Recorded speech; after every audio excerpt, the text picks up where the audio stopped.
Welcome to Khyati connect. నేను విద్య. తెలంగాణ రాష్ట్రంలో స్థానిక సంస్థల ఎన్నికలకు సంబంధించి రాజకీయ వర్గాల్లో సరికొత్త చర్చ మొదలైంది. రాజధాని పరిధిలోని హైదరాబాద్, సైబరాబాద్, మల్కాజిగిరితో పాటు గ్రేటర్ వరంగల్, ఖమ్మం వంటి ప్రధాన కార్పొరేషన్లకు రెండో దశలో స్థానిక సంస్థల ఎన్నికలకు నిర్వహించే దిశగా ప్రభుత్వం కసరత్తు చేస్తున్నట్లు వార్తలు వస్తున్నాయి. అంతేకాకుండా గతంలో వివిధ కారణాల వల్ల వాయిదా పడిన అచ్చంపేట, మందమర్రి, మనుగూరు, నకిరేకల్, కొత్తూరు, సిద్దిపేట మున్సిపాలిటీల పాలక వర్గాల ఎన్నికలను కూడా ఇదే దశలో పూర్తి చేయాలన్న ఆలోచనలో అధికార యంత్రాంగం ఉన్నట్లు తెలుస్తోంది. స్థానిక సంస్థల ఎన్నికల నిర్వహణ ప్రతిపాదనలు, క్షేత్రస్థాయి రాజకీయ సన్నాహాలు ఏంటి అనేది ఇప్పుడు చూద్దాం.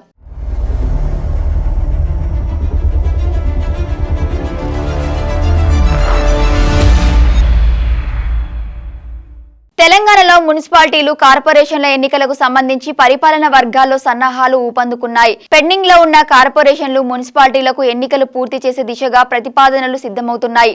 రాజధాని మరియు శివారు ప్రాంతాల్లోని కార్పొరేషన్ల పరిధిలో ఎన్నికల నిర్వహణకు సంబంధించిన కసరత్తు సాగుతోంది. నగర పాలనలో ప్రజలకు మెరుగైన ప్రాతినిధ్యం కల్పించేందుకు సన్నాహాలు జరుగుతున్నాయి. దాంట్లో భాగంగానే క్యూర్ పరిధిలో ఇందిరమ్మ ఇల్లు దరఖాస్తులు ఎంపిక విధానాన్ని ప్రభుత్వం పూర్తి చేసింది. ఇప్పటికే గ్రేటర్ హైదరాబాద్ వాసులకు సీఎం రేవంత్ సర్కార్ వరాల జల్లు కురిపించేలా వ్యూహాత్మకంగా అడుగులు వేస్తోంది. మరోవైపు హైదరాబాద్ లో బలమైన సామాజిక వర్గంతో పాటు బలమైన క్యాడర్ ఫాలోయింగ్ ఉన్న జూబ్లీహిల్స్ ఎమ్మెల్యే నవీన్ యాదవ్ ను కేబినెట్ లో తీసుకునే యోచనలో కూడా సీఎం రేవంత్ ఉన్నారు. అంతేకాకుండా ఉత్తర తెలంగాణ, ఖమ్మం జిల్లాలోని ప్రధాన నగరాలైన వరంగల్, ఖమ్మం కార్పొరేషన్ల పరిధిలోనూ ఎన్నికల ఏర్పాట్లపై అధికార యంత్రాంగం దృష్టి సారించింది. వివిధ న్యాయపరమైన పరిపాలన కారణాల వల్ల ఎన్నికలు వాయిదా పడిన అచ్చంపేట, మందమర్రి, మనుగూరు, నకిరేకల్, కొత్తూరు, సిద్దిపేట మున్సిపాలిటీలలో కూడా పాలక వర్గాలను ఏర్పాటు చేయాలని ప్రభుత్వం భావిస్తోంది. ఎన్నికల నిర్వహణకు ముందుగా ఆయా పట్టణ ప్రాంతాల్లో వార్డుల సరిహద్దులు, ఓటర్ల ముసాయిదా జాబితాల తయారీపై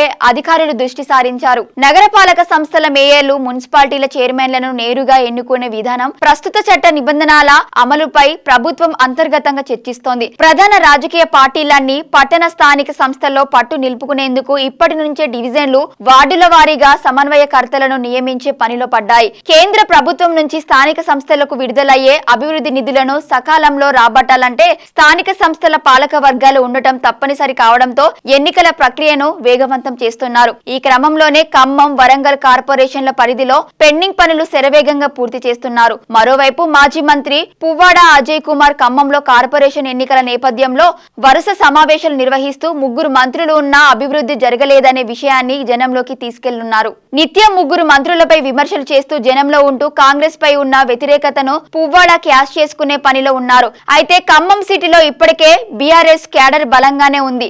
ఎట్టి పరిస్థితుల్లో రానున్న మున్సిపల్ ఎన్నికల్లో మేయర్ పీఠాన్ని పువ్వాడ టీం ను గెలిపించుకునేందుకు వ్యూహాలు రచిస్తున్నారు. మరోవైపు వరంగల్ సిటీ మేయర్ పీఠాన్ని కాంగ్రెస్ తన ఖాతాలో వేసుకోవాలని చూస్తున్నప్పటికీ తాజాగా మంత్రి కొండా సురేఖ వివాదంతో కాస్త అయోమయం పరిస్థితి నెలకొంది. అంతేకాకుండా మాజీ ఎమ్మెల్యే పెద్ది సుదర్శన్ రెడ్డి మరణం తర్వాత ఉమ్మడి వరంగల్ జిల్లాలో బీఆర్ఎస్ మైలేజ్ పెరిగిందనే విషయం అర్థమవుతోంది. మొత్తంగా చూస్తే కార్పొరేషన్లు, మున్సిపాలిటీల ఎన్నికల వార్తలు రావడంతో క్షేత్రస్థాయి నేతల్లో ఉత్సాహం పెరిగింది. టికెట్లు ఆశిస్తున్న నాయకులు, ఎమ్మెల్యేలు నియోజకవర్గ ఇన్ఛార్జీల వద్ద ప్రయత్నాలు ముమ్మరం చేశారు. ప్రభుత్వం ప్రతిపాదనలు సిద్ధం చేస్తున్నప్పటికీ రాష్ట్ర ఎన్నికల సంఘం అధికారికంగా ఎన్నికల షెడ్యూల్ నోటిఫికేషన్ విడుదల చేసిన తర్వాతే పూర్తి స్పష్టత రానుంది. ఒకవైపు గులాబీ హస్తంతో పాటు జనసేన, బీజేపీలు పాగా వేయాలని చూస్తున్నాయి. Thank you for watching Khyati connects.